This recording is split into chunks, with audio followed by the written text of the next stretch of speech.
Акыркы жылдары өлкөдө курулуш тармагы жанданды. Кыргызстандын кайсы гана аймагына барба жаңы социалдык объекттер курулуп, эскилери капиталдык оңдоп түзөөдөн өтүүдө. Алардын басымдуу бөлүгүн президенттин иш башкармалыгы жасап жатат. Долбоорлорду жүзөгө ашырууда президенттин иш башкаруучусу Каныбек Туманбаевдин ишке так мамиле жасап, жумушчуларга шарт түзүп, талапты кое билгендиги маанилүү роль ойноодо.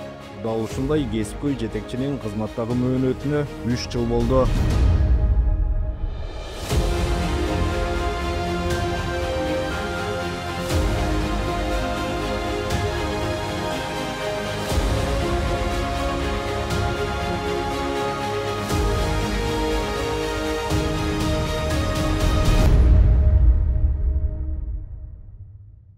Мурда тейлөө жана чарбалык жумуштар менен чектелип келген президенттин иш башкармасы 2022 жылдан баштап мамлекет башчынын тапшырмасы жана колдоосу менен масштабтуу курулуштардын жана реформалардын негизги аткаруучусуна айланды. Каныбек Туманбаевдин жетекчилиги астында санариптештирүү, социалдык объекттерди калыбына келтирүү, калкты турак жай менен камсыздоо жана курулуш тармагында ири долбоорлор ишке ашууда.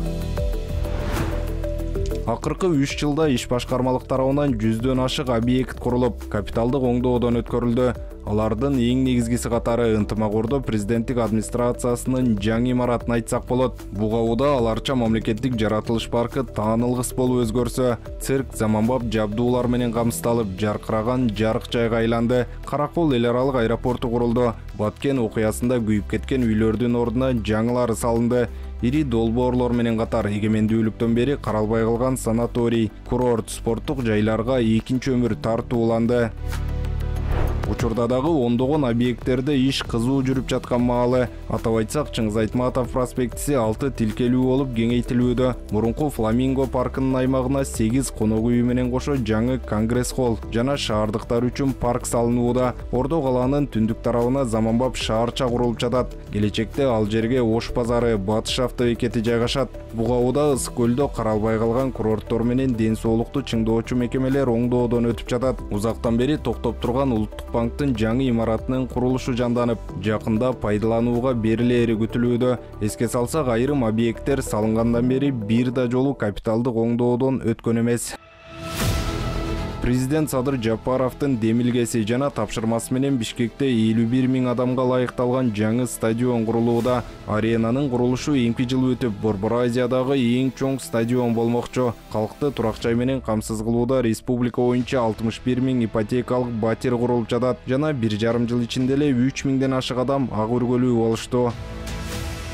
Системалуу башкаруу, каржылык чыгашаларды көзөмөлдөө жана санариптик чечимдерди пайдалануу менен президенттин иш башкармалыгынын ведомстволук уюмдарынын кирешеси 12,9 эсеге өстү. 2019 жылы мекемеге караган ишканалар 462,9 миллион сом тапса, 2024 жылы 6 миллиард пайда көргөн. Быйыл ведомстволук уюмдардан 11,1 миллиард сом чогултуулары пландалууда.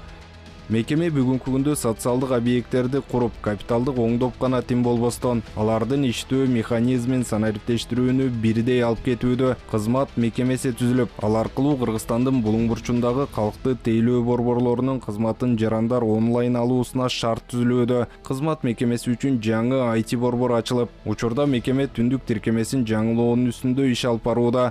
Долбоор бүткөн соң толук кандуу санариптик банк болуп экосистемага айланат. Бир кезде Кыргызстан өзү жарандарын атамекендик паспорттар менен камсыздайт десе, эч ким ишенчү эмес. Бул реалдуулукка айланып, аны президенттин иш башкармалыгы ишке ашырды. Былтыртан Учкун басмаканасы жарандык паспорттарды чыгарып баштады. Былтыр мекеме 359 000 жалпы жарандык паспорт, 410 000 ID картаны басып чыгарган. Мурда бул паспортты алуудан түшкөн каражат чет өлкөгө кетип турган болсо, азыр ал каражаттар өлкөдө калууда.